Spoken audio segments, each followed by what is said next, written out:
warm welcome to your newlywed and bride and groom, Mr. and Mrs Richardson.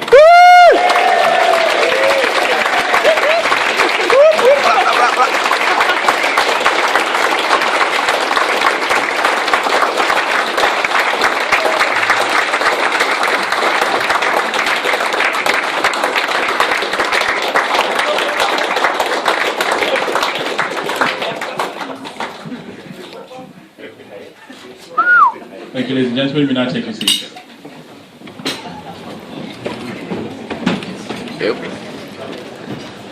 Ladies and gentlemen, before the wedding breakfast is served, we're now going to proceed on to the speeches. The silent speech for the father of the bride, Graham, will now propose the toast of the bride and groom. Ladies and gentlemen, the father of the bride. Cool.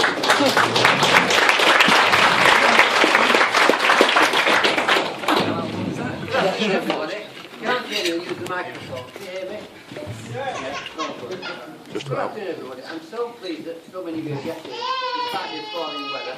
We've had people from all over the world coming here today. Singapore, the northern hills of Lancashire, which are very snowy apparently, even as far as Warrington. Because without you, we'd be no good. The main purpose of my speech, of course, is to tell you about my wonderful daughter she's written here. Who, as you're probably aware, she's a beautiful, good-looking girl with a good sense of humour. In fact, a mirror image of myself. She's very confident and a good organiser, as you can see from today's meeting. She's named after my wife, Great Aunt, a person to whom Susan and I have great affection. She always said she was the only daughter, she called her Sarah. Her middle name was Elizabeth, a derivation from Susan's mother's name. Although her mother's name was Lily, her dad always called her Liz, so hence the Elizabeth. Dawkins, like Richardson, is an old Anglo-Saxon name. They originate in the Midlands. Richardson is pretty self-explanatory, Richard's son of Richard. But Dawkins means Little David. Now, I thought with some of my traits and my likings for people like Dylan and Leonard Cohen it was Jewish, but apparently not. When she composed this speech, I looked through many pictures and photographs of Sarah when she was younger. I found this very, very emotional. I came across one photograph of her. She was very scantily clad, looking very out at the camera, and dribbling from her mouth. I won't forget her 21st birthday.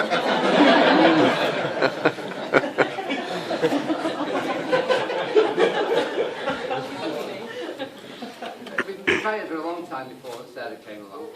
John, her brother, was a very laid-back child. He could sleep for England. You could carry him about, put him in the car, he'd go to sleep, get him out of the car, put him in bed. Wonderful. Sarah, no. She had colic when she was very young, and she cried for weeks. Then she was ill, she cried even more for about a year. Wonderful. We thought, what did we do with daughters? She never crawled. She did a crab-like shuffle on her bottom. Very fast. I saw something like it on the pamphlet advert, but it's not exactly the same. She was a very independent child. And when she was about 2, she said, I don't want to be stabilised on my bike. And she was trying to take them off with screwdrivers, so I thought, I'll take them off, she'll fall off. But she didn't, she could do it. No trouble at all. She didn't like to play at school. When she started school, my wife was losing her sight, and she struggled to get her to school. Anyway, she took her the first day, she went and picked her up and said, you don't need to take me anymore, I'm going on my own. Anyway, she said, you can't go on your own. It's not. Anyway, they compromised. She took her to the corner, not far from the school. When she got a guide from me, they said, well, you must take me to school, meet me at lunchtime, come for me at night time. And this went on. She's very athletic. She was a good netball player. Rounder, a very good cross-country runner. Her first race was when she was 7. In a race, she was the smallest in the field. There were about 100 children in it. I thought, well, she comes in the first 99 was good. Anyway, she came about 5th. She was very good at running. She was this good. She had trials for Cheshire. And we thought, she could be Olympic standard, this girl. Then she found out about boys. She's very academic. She got a degree. More recently, she studied accountancy. She had some strange habits when she was young. I'm sure you know everyone, she liked script, or keyboard, you call it. Now this habit came back to haunt her. She went to a works meeting with some colleagues, and she was at this meeting, and after the meeting, the manager of the factory came over and said, you won't remember me, dear, I'm your brother was my best man. And then he proceeded to tell her about this strange habit. She apparently gets a tea towel. This is an old Muslim tea towel, by the way. You might have some children on here. And she's laid on the arms of the chair, lick the sort of the flavour off, then place it on the arm scale, you see. And he proceeded to tell everybody about this habit. Still got him. She first met Karl in high school, but it was only when they finished university that they got together. We first met Karl about 10 years ago, and early in the relationship she said to me, can Karl stay for the night? I said, well, where are you going to sleep? You won't fit in our boxing day. Well, he could sleep with me. I said, well, what happens if he wakes up? Anyway, this one night turned into 6 years. We got to know Karl during this period, and we enjoyed some very good pursuits. One was called the Great Mouse Hunt. We once in a mouse around the room with a tennis racket. Then we had the Vietnamese foot syndrome, silent tummy, find the old releases. And we've also played, have you seen my wallet, phone, keys? Unbelievable how he once left his keys on his phone in the playing field. He went back after him, he was still there. Anyway, I was a bit surprised a few years ago when Karl came rushing into our house and saying, I'm looking for the parcel. As it comes, I said, no. Anyway, come rushing in the next day, nothing. On the third day, he comes and said, yeah, there's a parcel for you. It's a pizza box. I said, what's that? Goodness, it's my brother's Christmas present. You don't like your brother that much, surely. I was even more surprised when, a day later, when I visited his house, he produced an engagement ring and asked for my permission to propose, which was unbelievable. It's like a boy racing car. Anyway, I'm sure Sarah won't be the person she is without the help of her mother, but despite her own problems, was always ready to give advice whether Sarah wanted it or not. I should ever like to wish Sarah and Karl a long and happy life together, and remind that marriage is a bit like a bank really. The more you put in, the more you get out, and it can be interesting. I'm invited to speech to last no more than 7.5 minutes, which we're doing on to 6 now. I should leave most of you to the best man, so leave all your nicknames and all that.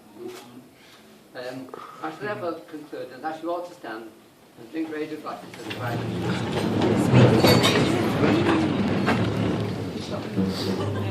They've got to be champagne. No.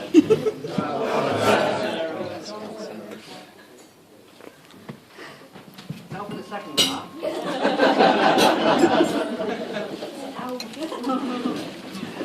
Thank you, Graham. Now, ladies and gentlemen, the groom, Karl. Yeah.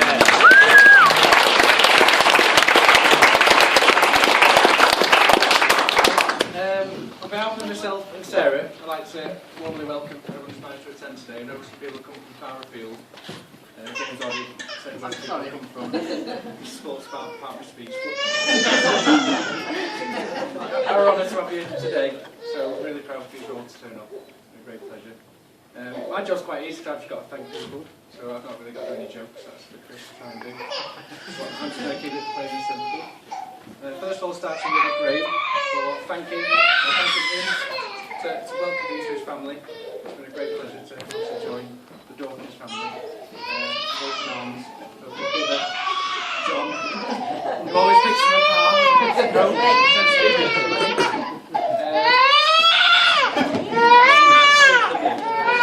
Bit upstaged.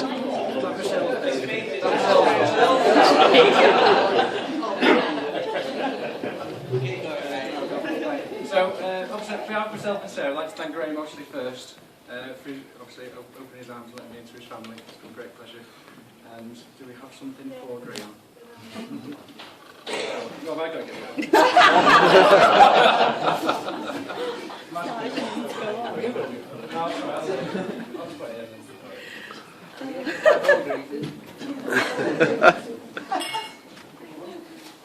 Just bear with us a second.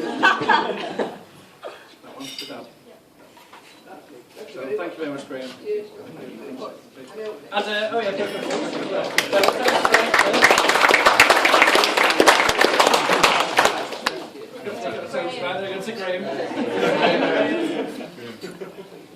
As you can see, dotted around the rooms, you've got a badging donation of the Blind Society. Unfortunately, obviously, Susan can't make it today, but she's here with us in spirit, not in person. So we can all raise our glasses to also see you. It's alright, you changed the change. That's alright. Everyone say to mum and dad. Always like to bring up a handsome guy like yourself. It's a shame about the other three. One of them's mouldy, one of them's, I don't know, well, you know, I won't say what his sexuality is, but... Pink shirt. Pink shirt on, to get it away. Hello! Thank you, obviously, bringing me up and looking after me, obviously, before I moved out. Have you moved out? Been living here. Well, you know, I have moved out, yeah. Moving down again for a bit of food, etc. I'd like to obviously thank them for the time they spent freeloading in their own house. Before I moved into my own house with Sarah about how many years ago now? About 4 years, 4 or 5 years. 4 or 5 years. So I've had nearly 5 years happy memories with Sarah so far. But obviously, thank you for the time before leaving up to it.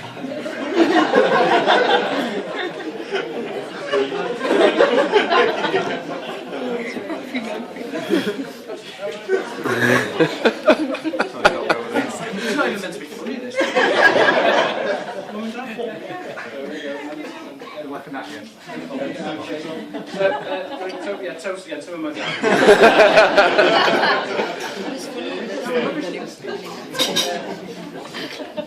Obviously, to keep up with the etiquette, the ushers and best man have obviously made sure I was the most handsome one today. They've done a good job of that. They're also not as handsome as me. They've done a very good job. Some weird haircuts over there, etc. If you want.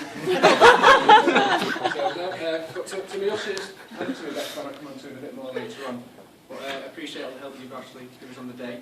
All the kind of the bouncing you've done at the church, make sure everyone's in order. Doing bag checks when you come in, make sure everyone's legal substances. So, to me ushers, so we'll start with Ben. Big Ben Scott.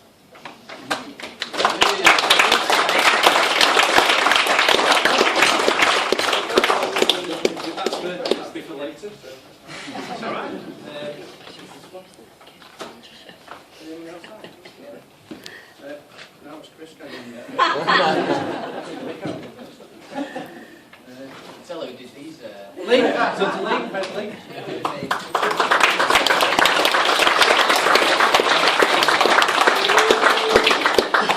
You've not really done much, but there we go.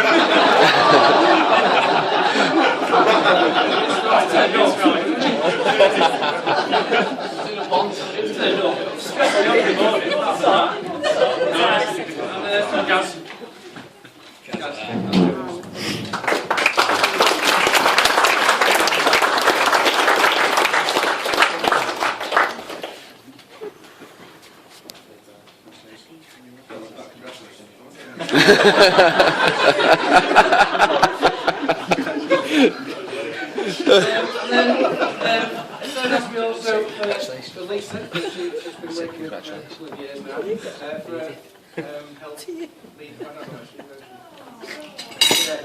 for help leading up to the wedding and kind of the support as well leading up to that wedding and obviously today as well. So for Lisa as well, we've got a little gift for saying thank you. So for Lisa as well.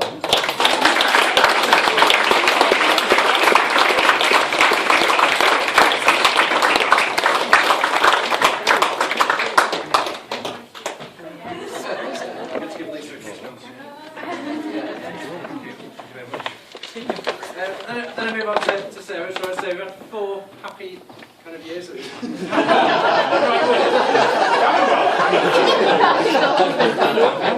Happy years in the house. Sarah said in the car. No, I meant about in the house, not outside the house. I mean, living together 4 years, not before that. At the end of university, we kind of met each other. We was in actually high school, we went to the same school as each other.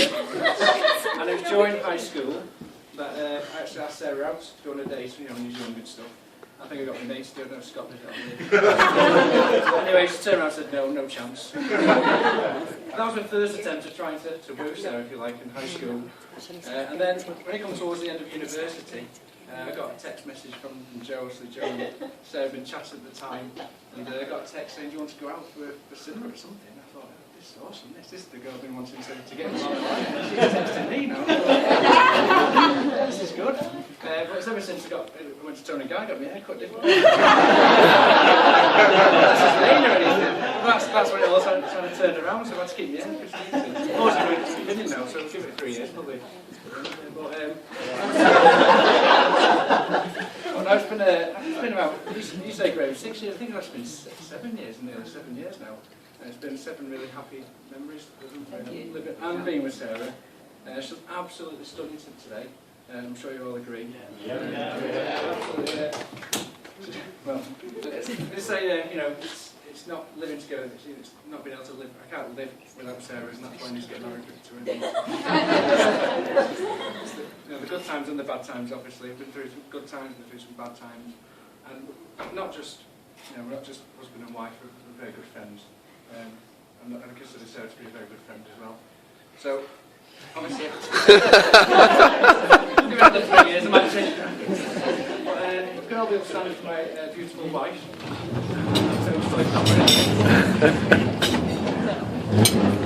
And for all the hard work, obviously, for arranging today as well. So, here's to Sarah.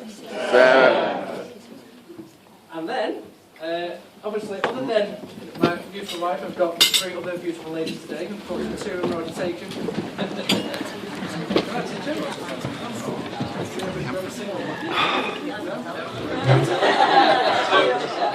As far as I know, you might have one to go on, but it's where's the stuff I'm going to give to you? Well, they've got it, would I give me anything else? I bought them personally. No, to thank them, obviously, for their hard work and making sure Sarah got here, because it's probably cool features. Ensuring Sarah a smooth running, getting here, etc. So thank you very much for your hard work as well. It's an absolute pleasure. My thanks, everyone. No. So that moves on to my best man. And with Zoe and with Siri, both come from Singapore today. Not today, but a few days ago. for the wedding. So obviously, on top of that, both from Milan, we to actually take the time to come down. And it's both our pleasure to have you here today. I do mean that. Even though I'm probably slating now, and God knows what's going to go on. But whatever he does tell you, it's sales guy in marketing, so he'll probably talk a lot of rubbish to you.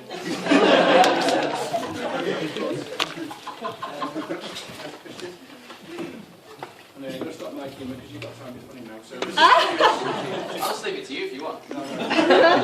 You seem to be doing a good job. Thank you very much. Thank you.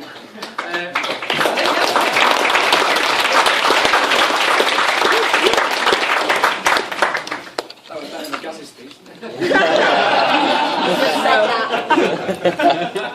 is that my cue or not? I think so. Would have been easier to follow up on. They did. Oh, we give them to you. Yeah, ready? Oh, I've got to stand back up again. I've got to give you loads of flowers. I think you're right. Let's lead on to another story. Got your Mother's Day present now as well. So these are for you as well. We did only right. There we go. Give me another.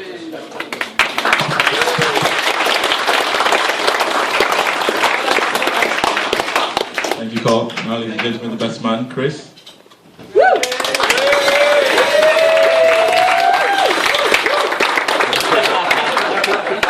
So this is the best man speech. Alright, so for those of you who don't know, I think I've met probably most of you here already. But I'm Chris, the best man. Sorry, Karl. Right, so actually, let's get that straight now, actually. Karl equals Bill. If I stray between the two names, then that's what I'm saying.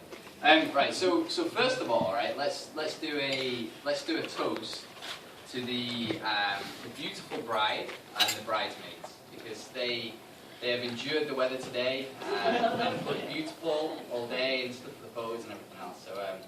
So let's do a quick toast to them. To the bride and the bridesmaids. Yeah. I think we need some more. What drink? Beyond your pay grade. Girls are going to be twitching.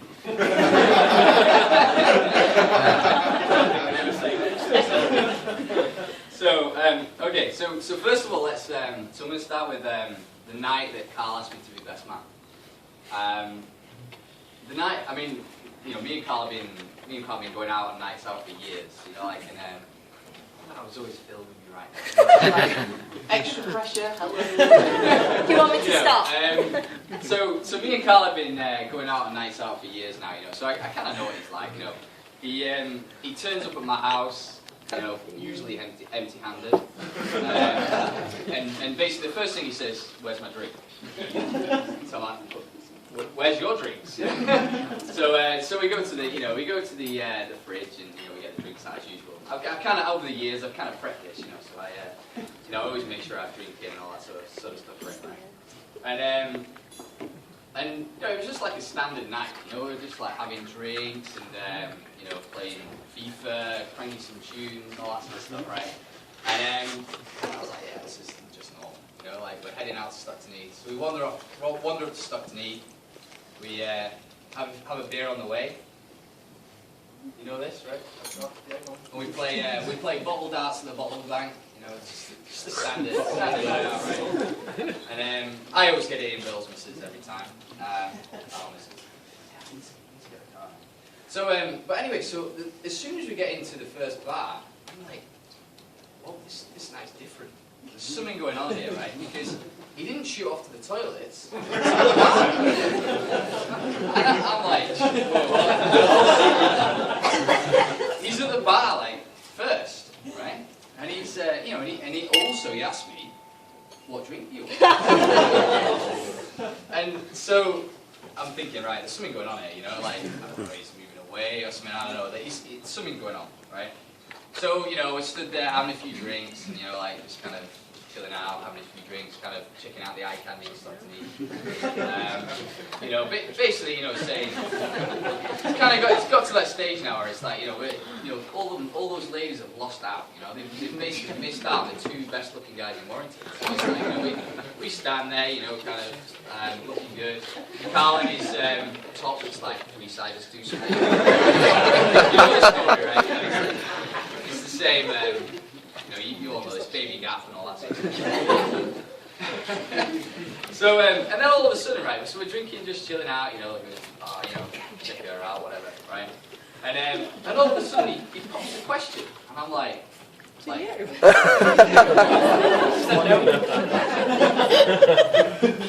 my thunder, right? Sorry.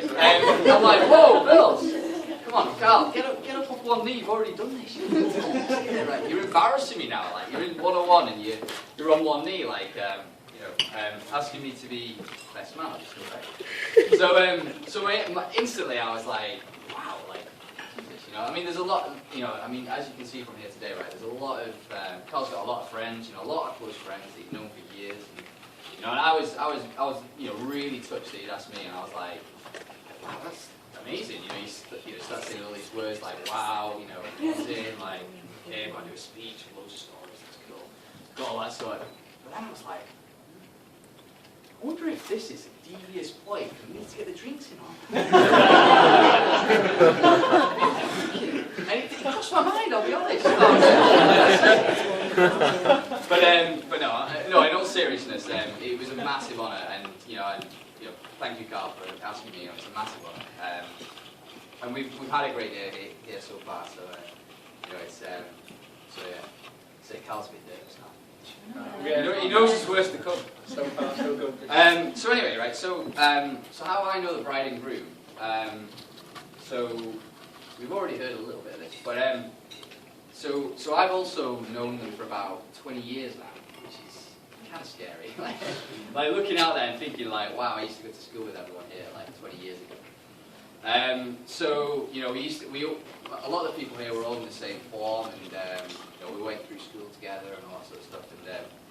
And I just remember like thinking back, like when I was starting to write this speech, I was thinking back to Karl in high school, and the biggest thing that sticks in my mind is his gel fringe. And it's just like literally like he's got a ruler out every morning. Like, I don't know whether they used to do it for him or something. Every day he'd come in with this intricately like gel fringe, and it was like a spider's legs was hanging out for him. And I think this is what Karl's talking about when he changes changed his haircut. Sarah also is in the same form, so it's kind of it's strange that now we're sat here obviously celebrating their wedding. And Sarah was always the popular girl in school, and all the guys used to like kind of pander to her every need and all that sort of stuff. I'm guessing this is how you remember it, right? Apart from Karl, I would say, because he was always like, just like, nah, I'm just Mr. Cool, with his hair, basically. So 10 years ago, we all got together. Sorry, we all got together. Actually, I got together with my future wife in August, and Karl got together with Sarah pretty much around the same day. And we actually shared, ironically, the first date together, although we were sat separately. So we were in the cinema together, and without planning it, we turned up at the same time. We were watching this American Pie or something like that, right? And I managed to sit behind him, so I watched all Karl's moves, and he was just like doing the whole like yawn, like oh. So yeah, it's amazing that we're here now, like watching them get married. So anyway, I mean, nice is over with. That's not the speech. And I know we're all hungry, so I'll carry on speaking. But yeah, I mean, when preparing for a best man speech, I did what every guy would do nowadays, right? So I went to the internet, started researching, all sorts of stuff. Spent hours on there, found all sorts of amazing stuff, and then I realised, like, oh yeah, I'm writing a best man speech. Okay, so I need to go back to that.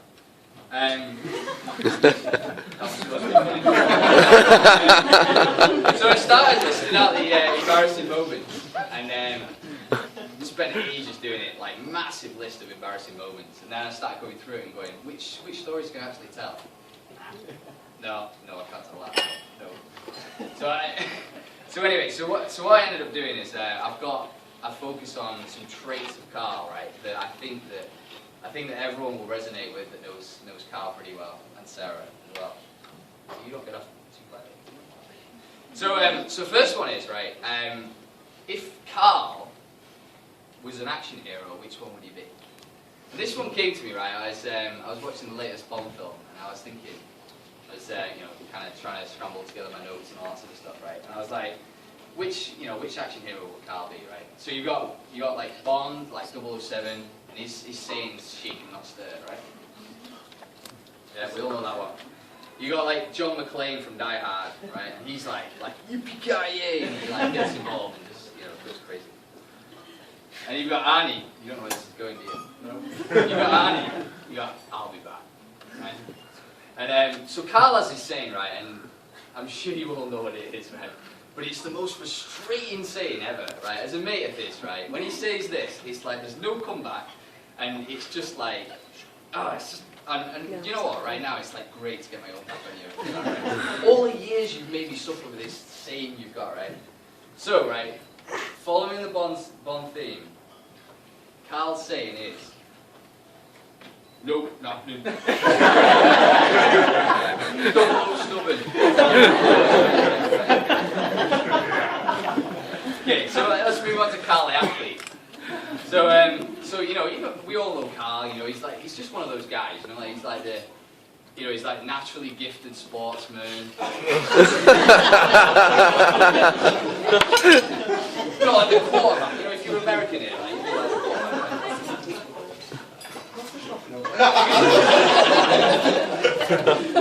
quarterback. So I remember years ago, I think I was probably, I don't know, we were probably 14 or something like that, right? And he I remember he came on the field and played football for the first time, or it looked like it was the first time.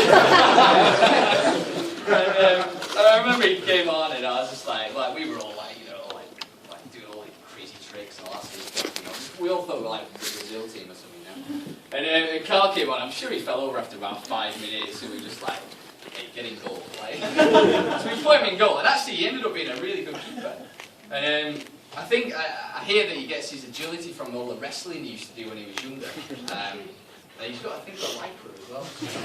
I don't know if Sarah, whether that's still something that he does, like.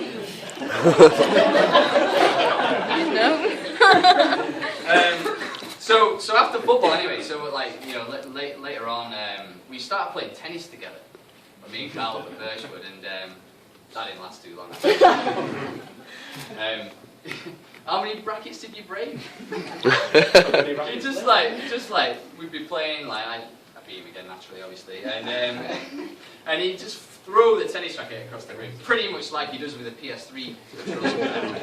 I was round his house last night, and there's holes, like plastered up holes in the wall where he's thrown these controls against the wall. And there was a point about 3 years ago, 2-3 years ago now, where Sarah kind of had a word in my ear and said, "Well, can you stop playing FIFA with him because the house is getting wrecked."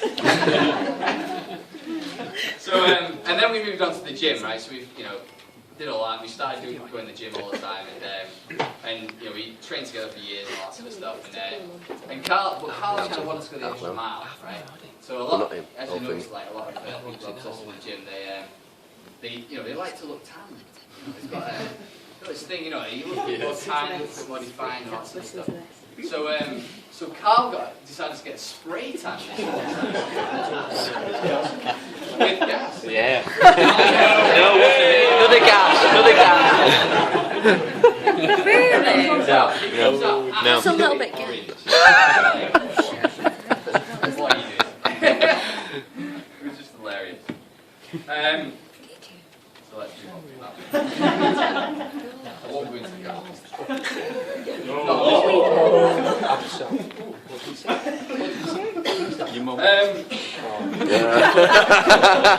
What did he say?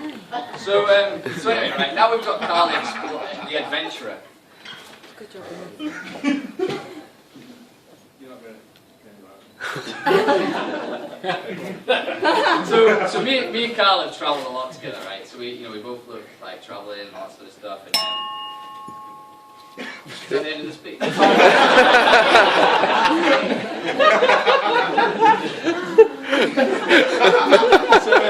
So we travel together loads, right? And it's strange, right? Every time we seem to go away, right? He always ends up getting injured or like something happens, right? And you just like got to take him to hospital or whatever, right? Apart from Ghana, which I ironically wasn't there, so I think it might be me that ends up going there.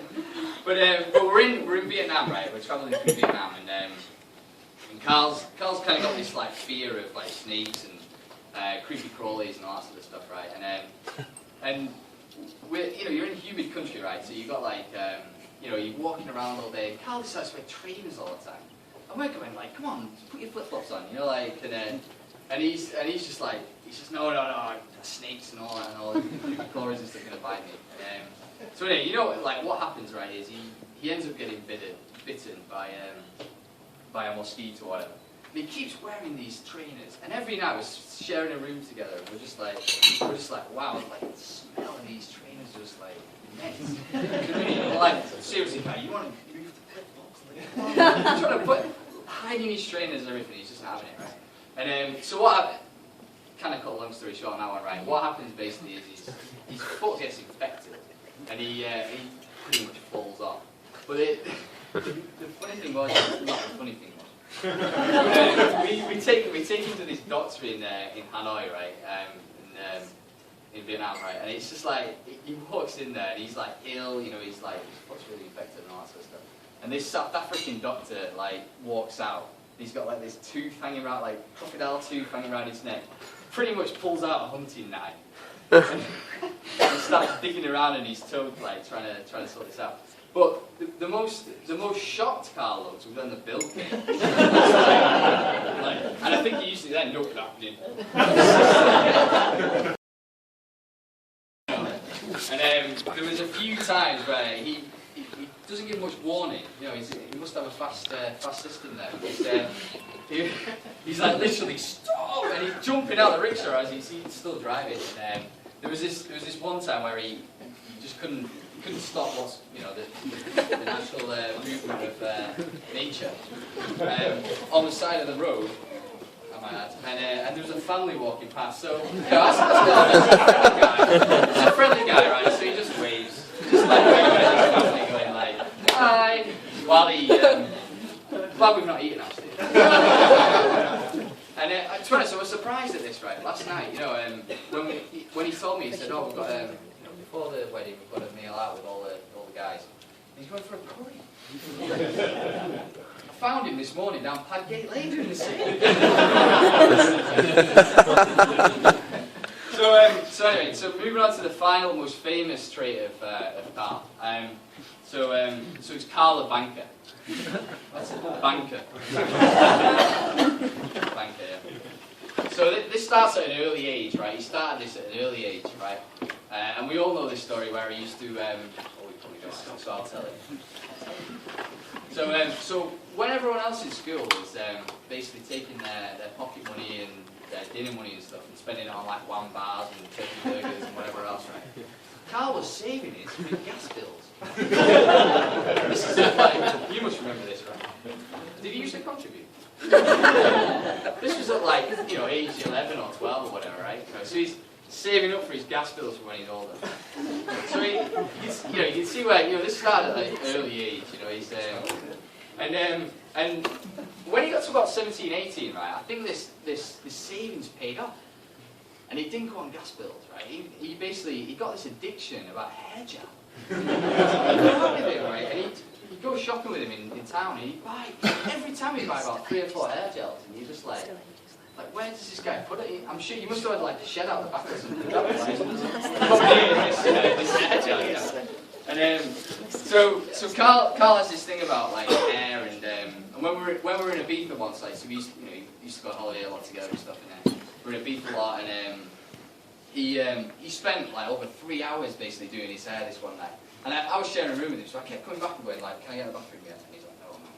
And then I remember he basically had about 3 showers in this one night, just doing his hair, and I remember quote, you went, it's just not right. And this carried on later in life, so going back to when he used to arrive at my house, when he did bring drinks, they were like these dusty old bottles, like of random mixes of cans, and so that's where they went, you see. So basically, after all this time, and we basically we came up with a nickname for him, and he's now known about it, known across town about this. His nickname is T-Rex. Right, and because basically his arms are that short, like a T-Rex, he can't get his pockets to get around.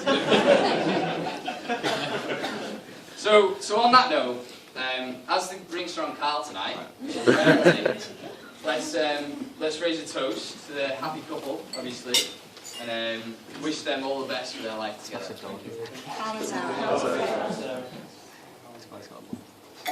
And then I've got part 2, hold on. Thank you.